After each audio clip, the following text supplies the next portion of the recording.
Welcome back to Endless Learning. Today in this particular video, we'll be talking about an interesting theory that is Hersey and Blanchard situational leadership model.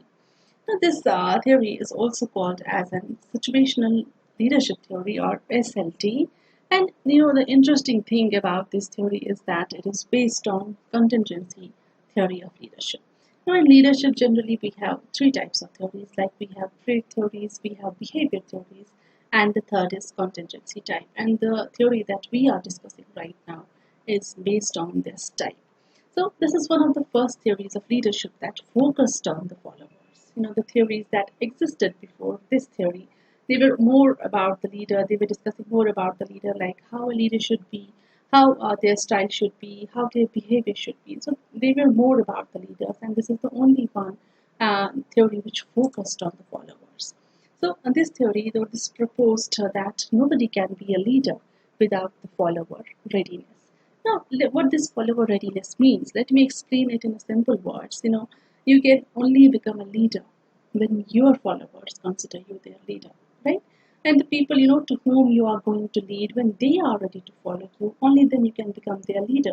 That's why we say, when follower has a readiness to consider you as his leader, then only you can become their leader. Now, what is actually the concept of the follower readiness? Here, the follower accepts or rejects the leader at the same time. No, it is only the follower, it's only up to the follower who accepts the leader and rejects the leader at the same time. Now, this is the reason why so many people, have not become the leaders, like in India also, or even in the politics. Many people who just want to become the leaders, but they are not able to. They have not become the leaders yet. This is only because that their people don't accept them as the leaders. Their people don't support them. So, until and unless you get the support from the people, you get the support from your followers who want to see you as a leader, you can't become a leader without the support of your followers. Second thing is that readiness refers to the extent to which people have the ability and willingness. So these two terms are very important. When you have an ability and you have a willingness to accomplish a specific task, that is actually what readiness refers to. So when these ability as well as willingness are present, then we can say that there is a readiness from the people, right? So this is what readiness means. Now there are four possible outcomes from this concept of the follower readiness. First is able plus willing, right? So here, when people in this particular type, they are able to do the work, and they are also willing to do the work. So as a leader, your role here would be more of the laissez-faire style. Like laissez-faire style, we already have discussed in the earlier videos, and there I told you that laissez-faire means complete freedom, where you give just complete freedom to the people, and they will do a great job, and they will have an accountability also. So it's like a perfect combination, like when the people are able to do a work and they are also willing to do a work. So this is actually, obviously this is a perfect combination, but this is very rare, and generally it's not possible to have the people in any organization who are able and also who are willing to do any kind of work. Second is able plus unwilling. Now here, people are able to do any kind of work, but they lack the willingness. They are not willing to do any kind of work.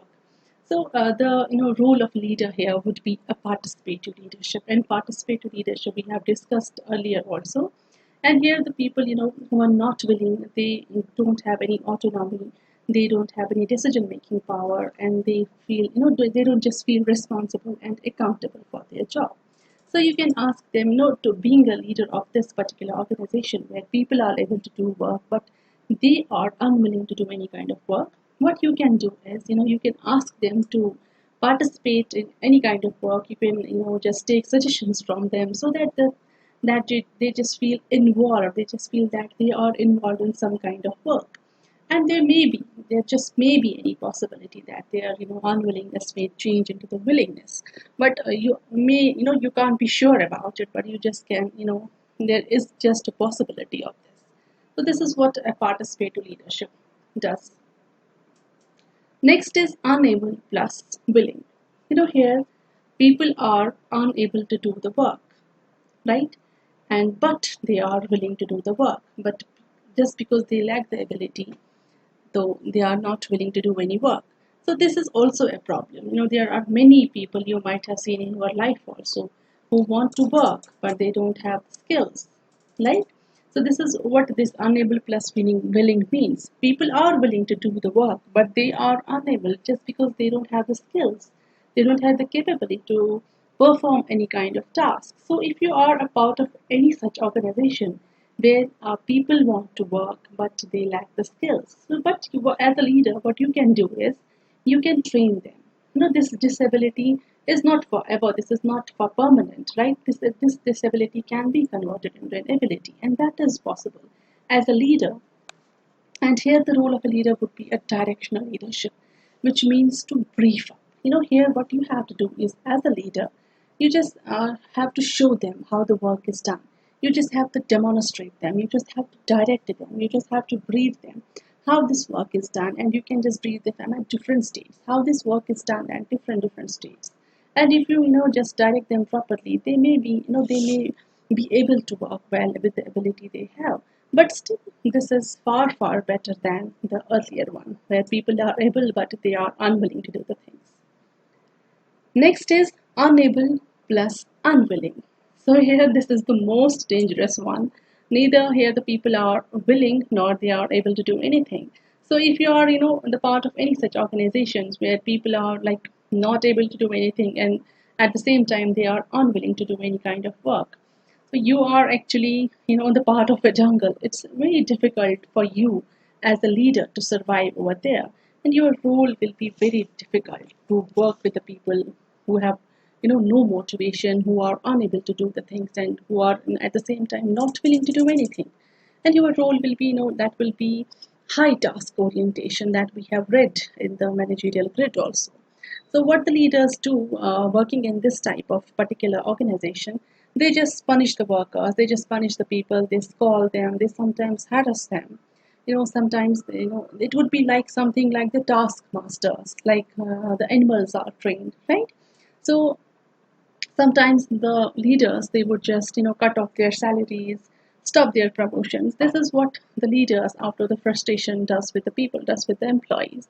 So these are like the 4 possible combinations proposed by the Hersey and Blanchard's situational leadership model.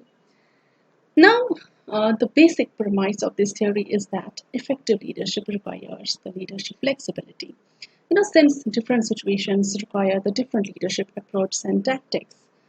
Blanchard and Hersey, they characterized leadership style in terms of the amount of direction and of support that the leader gives to his or her followers, and so created a simple grid. So this is the grid where you can see the leadership styles, you can see the directive behavior from one side and supportive behavior from other side. And this flows from like this direction. It starts from directing, then coaching, then supporting, and then delegating. Now let me just explain you briefly all these 4 types. Like first we have the directing leaders. Here the directing leaders, they define the rules and tasks of the followers, and they supervise them closely. And here the decisions, they are made by the leader. So communication is largely one way. Next is the coaching, that's S2. Here the leaders, they define the roles and tasks, but they seek the ideas and suggestions from the followers. And decisions here, they remain the leaders' prerogative, but communication is much more 2 ways. So that is actually a good thing.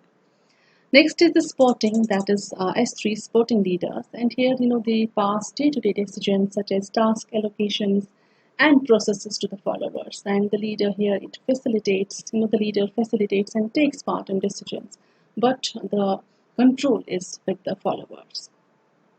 Next is the delegating leaders, and here they are involved in decisions and problem solving as well, but the control is with the followers, and the followers they decide when and how the leader will be involved.